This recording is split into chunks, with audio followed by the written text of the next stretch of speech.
Ce que nous souhaitons au niveau du corps médical, c'est justement, et c'est à ça qu'on est en train de réfléchir, c'est pour ça que, comme l'a dit M. Pradal, on nous a donné une feuille blanche, on ne nous a pas dit justement tous les locaux sont faits, où est-ce que vous vous installez, dans quelle partie.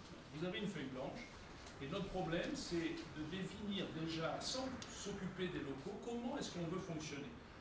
La médecine, elle doit fonctionner comment? Avec des unités de spécialité, avec des unités pour justement les pathologies de courte durée. Hein. On vous a donné les chiffres, 60 000 urgences par an. Déjà, organiser les choses pour que nous puissions prendre tout de suite en charge les pathologies graves avec ce que j'appellerais les activités de référence et donc toute la technologie que nous devons avoir, mais en même temps ne pas abandonner les pathologies courantes qui représentent plusieurs dizaines de milliers d'enfants par an à volo en se disant oh, c'est des petites bricoles, c'est des grippes, c'est des otites, c'est des machins, on s'en occupe.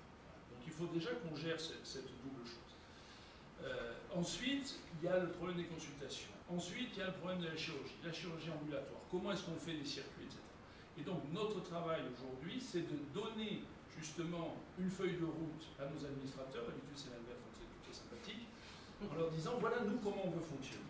À charge pour vous, messieurs, mesdames, de vous débrouiller pour dire ben, cette activité elle est au CHU mais elle est au milieu de la Fondation Lamballe, cette activité de Lamballe est à moitié là, et entre guillemets faire les comptes pour que chaque établissement s'y retrouve.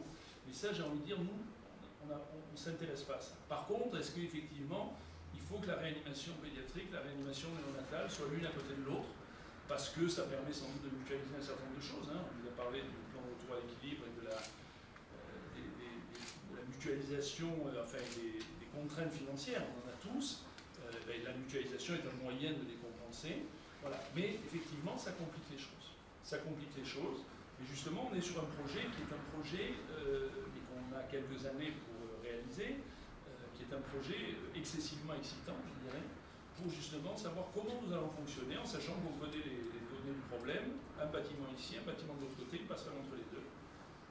Et bien sûr, une enveloppe qui n'est pas inextensible, mais enfin qui est quand même confortable, pour qu'on puisse faire quelque chose. Ça, c'est pas moi.